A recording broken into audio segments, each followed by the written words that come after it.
राधे राधे जी। बहुला चतुर्थी यानी भाद्रपद महीने की चतुर्थी आ गई है। व्रत करना किस दिन ठीक रहेगा, इस बार दुविधा की स्थिति है।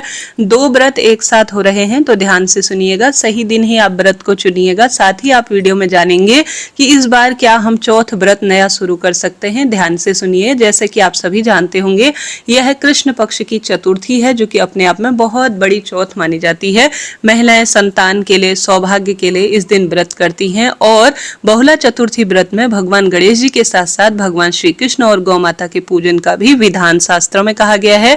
इस दिन व्रत रखने से जीवन में सुख, शांति, सौभाग्य मिल जाता है। इस बार 2026 में बहुला चतुर्थी तिथि, शुभ मुहूर्त और चंद्र उदय के साथ ही आप सर्वश्रेष्ठ पूजन कीजिएगा। जैसा कि मैं पंचांग में पढ़ पा रही हूँ, भाद्रपद माह के कृष्ण पक्ष की चतुर्थी तिथि 31 अगस्त दिन सोमवार की सुबह 8:52 से शुरू होगी और चतुर्थी तिथि का समापन होगा 1 सितंबर दिन मंगलवार को सुबह 7:42 के आसपास। इस व्रत में चंद्र दर्शन का, अर्थात जब शाम को चंद्रमा पूजन होता है तो चतुर्थी तिथि का महत्व बताया गया है। इस कारण से इस बार चंद्र व्यापिनी जो तिथि है और उदया तिथि अनुसार हमें 31 अगस्त सोमवार को यह श्रेष्ठ तिथि हो रही है। अर्थात इसी दिन सभी पंचांग में 31 अगस्त सोमवार को व्रत की यह श्रेष्ठ चतुर्थी व्रत का विधान मिला है। तो आपके क्षेत्र में और हम सभी 31 अगस्त सोमवार को ही चंद्रोदय व्यापिनी तिथि अनुसार चतुर्थी का व्रत करेंगे।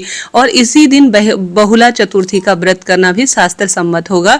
जैसे कि आप सभी जानते होंगे, इसे हिरंब चतुर्थी और सर्वश्रेष्ठ इस दिन कजरी तीज का भी संयोग हो रहा है। हालांकि कजरी तीज का व्रत और यह चतुर्थी का व्रत एक ही दिन पड़ना बड़े सौभाग्य का विषय है। 31 अगस्त को सोमवार को ब्रह्म मुहूर्त सुबह 4:36 के आसपास होगा और सूर्य उदय होगा 6:12। सूर्यास्त का समय 6:41 के आसपास है।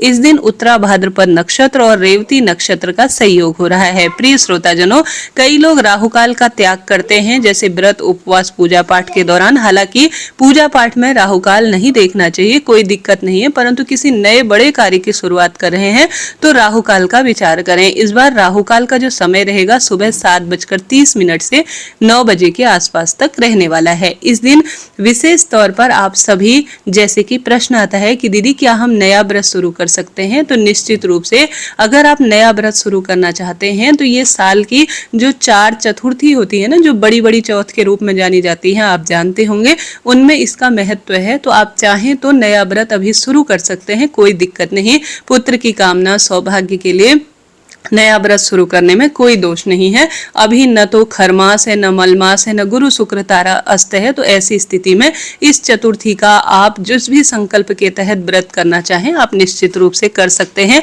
अधिकतर लोग शाम को पूजा करते हैं, तो शाम की पूजा का जो इस बार समय रहने वाला है वह 6:44 से 7:26 के आसपास रहने वाला है। हालांकि पूजा पूरे दिन भर में कभी भी की जा सकती है, कोई दिक्कत की बात नहीं। किसी नए शुभ काम की शुरुआत करना चाहते हैं तो अभिजीत मुहूर्त का चयन करें। 12:02 से 12:52 सबसे उत्तम समय है अभिजीत मुहूर्त का। इसके साथ ही चंद्रमा दिखाई देंगे 8:36। इस दिन चंद्र दर्शन कर ही जो चंद्रमा है उनका पूजन कर अपने व्रत का पारणा अर्थात व्रत को खोला जाता है। थोड़ा बहुत अंतर हो सकता है। इस दिन सरल तरीके से भगवान गणेश जी, भगवान श्री कृष्ण और गौ माता के बछड़े को तिलक कर विधि विधान से अपने क्षेत्र परंपरा अनुसार पूजन करें।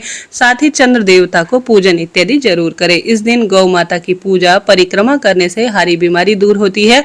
इस दिन गौ माता के दूध, दही, घी इत्यादि का सेवन नहीं करना चाहिए, ऐसी मान्यता है।